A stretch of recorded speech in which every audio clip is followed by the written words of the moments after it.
So I'll be the first to admit it. We've all tried those different exercises for speed or how to increase our speed. But what are the exercises that actually work? We're going to be talking about that coming up. So technically, any exercise that you currently do can increase your speed, just depending on how you practice it. But one of the exercises that I want to show you today is a chromatic exercise. It can be as simple as a chromatic exercise, and I'll show you exactly what I'm talking about.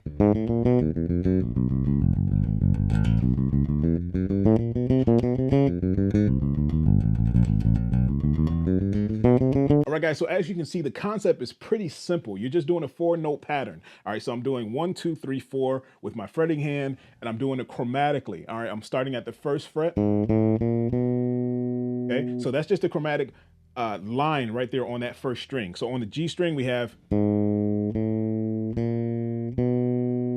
right, and all you're doing is going up a string. The same exact pattern. So you have G sharp, A sharp, B. Okay? Next string down, D sharp, E, F, F sharp. Next string down, you have A sharp, B, C, C sharp. Next string down, you have F, F sharp, G, G sharp. So the only thing about this exercise is that it modulates. All right, but it modulates in a weird way. So I'll show you exactly what I'm talking about. So you're playing the exercise.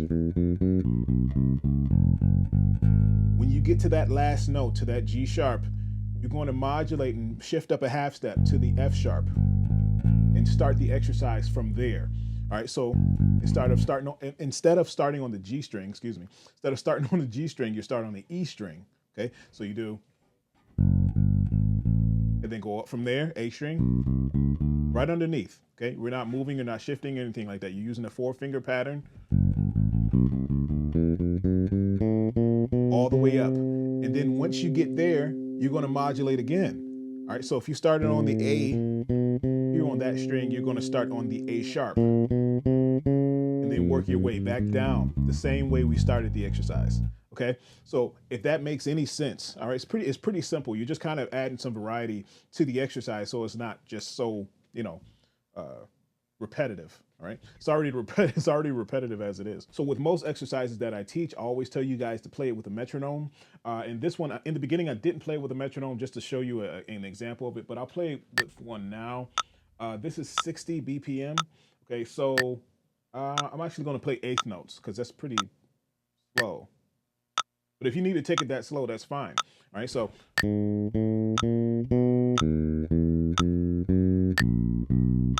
All right, so that's a pretty decent speed. All right, and then before you increase that speed, you have to make sure your notes are coming out precise. Okay, make sure your notes are clean. For the sake of this lesson, I'm tying the notes together. I'm not separating them. All right, but usually I would separate these notes, but you can go ahead and tie them along. And make sure your right hand or your picking hand is doing the 1-2, alternating between the first finger and the second finger as well. All right, don't get stuck with just doing that one finger for so long. So here we go. 3, 4.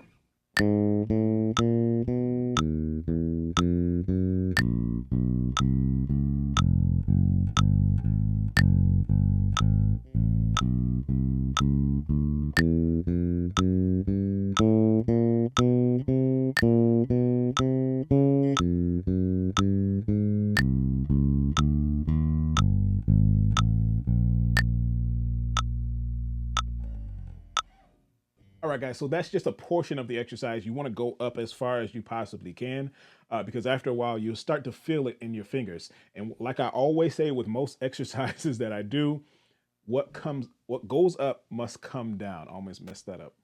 But what goes up must come down. All right, so once you end wherever you end at, wherever you want to end this exercise at, so say if I'm on the 12th fret and I'm ending it,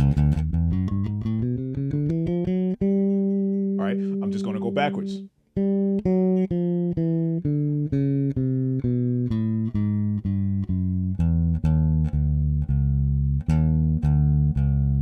right, so did you catch that?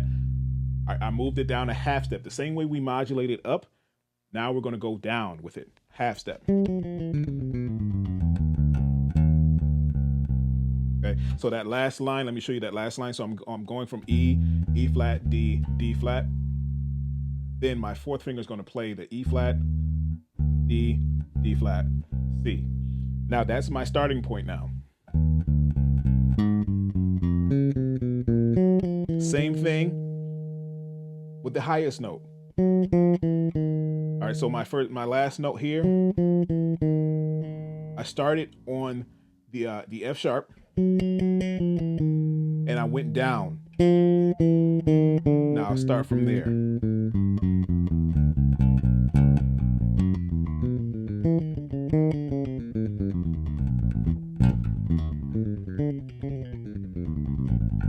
All right, so you get the idea. It's very repetitive. Once you get that concept down of how to move or how to modulate up or how to modulate down, not modulate down, it doesn't make sense, but how to bring it down a half step.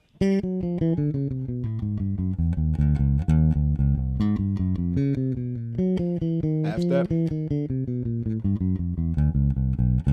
And keep in mind, I'm going down a half step from where my fourth finger ends.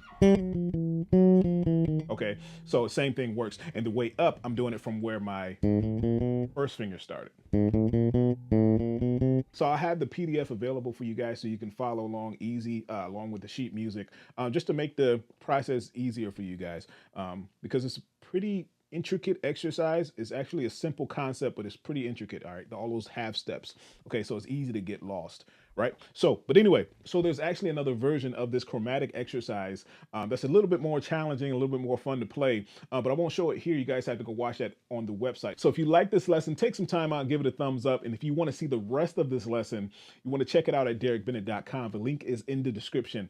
It's the online-based education community, the place to learn how to play the bass. That's a tongue twister, but the link is in the description along with some other cool links you guys might want to check out. So make sure your notes are coming out clean, clear, and precise. And until next time,